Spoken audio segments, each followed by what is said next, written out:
masaya at puno ng pangarap ang relasyon ni Jane at Jamsie. Sa simula, tila perpekto ang kanilang pagsasama, puno ng pagmamahal at walang katapusang suporta sa isa't isa. Ngunit ang matamis na kwento ay unti-unting napalitan ng pait. Nag-umpisa ito sa maliliit na bagay. Pagsiselos ni Jamsie sa mga kaibigan ni Jane, pagkontrol sa kung sino ang kanyang kinakausap, at madalas na pagtatanong kung saan siya pupunta. Noong una, inakala ni Jane na ito'y tanda lamang ng pagmamahal. Ngunit sa paglipas ng panahon, ang simpleng pagsiselos ay nauwi sa matinding kontrol at galit. Dumating ang araw na nagbago ang lahat.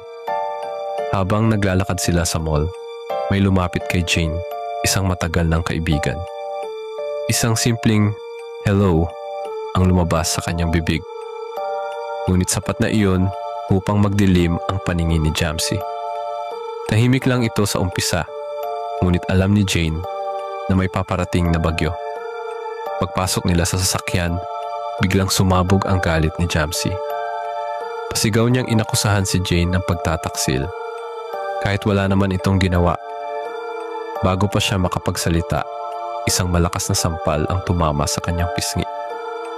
Napasigaw siya, ngunit hindi iyon nagpahupa sa galit ni Jamsie. Sa loob ng sasakyan, bumuhos ang sakit, hindi lang pisikal kundi pati emosyonal. Hindi na ito ang lalaking minahal niya noon. Sa puntong iyon, isang matinding realisasyon ang bumagsak kay Jane. Kailangan na niyang lumaya.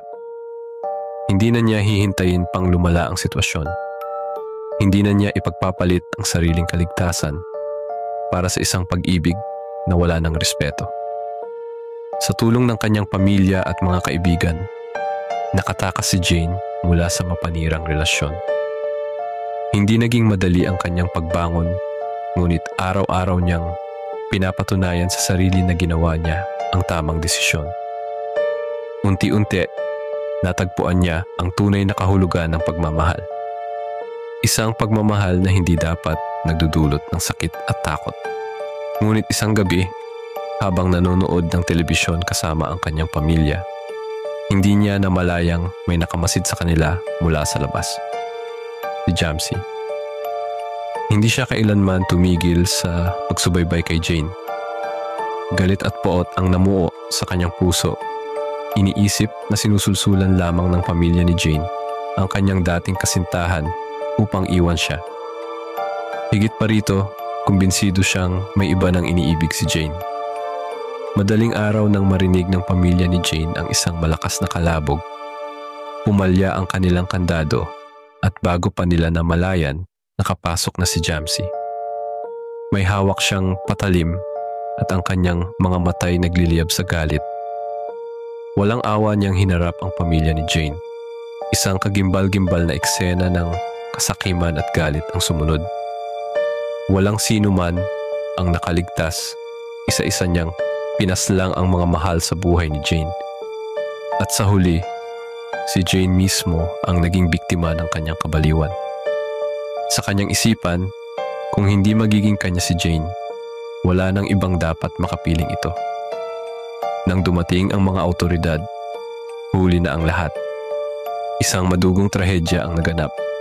Hindi niya kailanman inakala na ang taong minahal niya ng labis ay magiging dahilan ng kanilang pagkawasak. Payo sa mga nagmamahal. Sa isang relasyon, hindi dapat mawala ang respeto, tiwala at kalayaan. Ang pagmamahal ay hindi dapat nagdadala ng takot o sakit. Kapag ang isang relasyon ay nagiging mapanakit at mapanira, huwag matakot umalis. Kung ikaw ay nasa isang relasyon kung saan wala ng pagmamahal, kundi galit at kontrol, alalahanin mong hindi mo kailangang manatili sa sakit. Karapat-dapat ka sa isang pag-ibig na nagbibigay saya at kapayapaan, hindi sa isang relasyong sisira sa iyong buhay. Minsan, ang pinakamahalagang hakbang ay ang lumaya at bigyan ang sarili ng pagkakataong mabuhay ng may tunay na kaligayahan.